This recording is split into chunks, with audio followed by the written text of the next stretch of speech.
بہت سال پہلے جب پاکستان اور ہندوستان ایک ہی ملک تھے، سب لوگ مل جل کر رہتے تھے۔ اس زمانے میں ہندو، مسلمان اور سکھ سب ایک ہیں، ساتھ کھیلتے، ہنستے اور زندگی کی خوبصورتیوں کو بانٹتے تھے۔ ایک چھوٹے سے گاؤں کی بات ہے۔ یہاں بچوں کا ایک گروپ تھا جس میں راجو، ہندو لڑکا، علی، مسلمان ہے، لڑکا، اور ہربجیت، سکھ لڑکا، ایک دوسرے کے بہت اچھے دوست تھے۔ وہ ہر شام گاؤں کے میدان میں اکٹھے کھیلتے تھے۔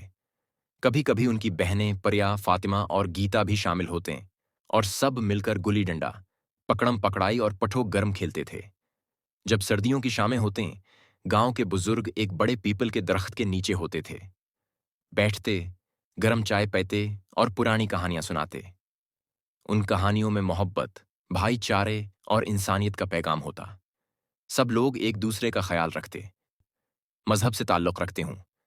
لیکن پھر ایک دن کچھ بڑا ہوا۔ ملک کے رہنماؤں، قائد اعظم محمد علی جناح، مہاتما گاندھی اور پنڈت جواہر لال نہرو نے فیصلہ کیا کہ ہندو اور مسلمان الگ الگ ملکوں میں رہیں گے۔ یوں پاکستان اور ہندوستان کے بیچ ایک لکیر کھینچ دی گئی، جسے سرحد کہا جاتا ہے۔ یہ لکیر ملکوں کو تو الگ کر ہے گئی، لیکن وہ محبت، بھائی چارہ اور دوستی جو گاؤں کے بچوں اور بزرگوں میں تھی، وہ کہیں نہیں گئی۔ علی، راجو اور ہربجیت نے سرحدوں کو کبھی اپنے دلوں میں جگہ نہیں دی۔ ان کے لیے وہ صرف ایک لائن تھی، لیکن انسانیت اور محبت کا جذبہ آج بھی ان کے دلوں میں زندہ تھا۔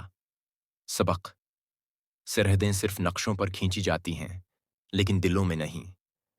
ہم سب انسان ہیں، اور ہمیں ایک دوسرے سے محبت اور عزت کے ساتھ پیش آنا چاہیے۔ چاہے ہم کسی بھی ملک، مذہب یا نسل سے ہوں، ہماری اصل پہچان انسانیت ہے۔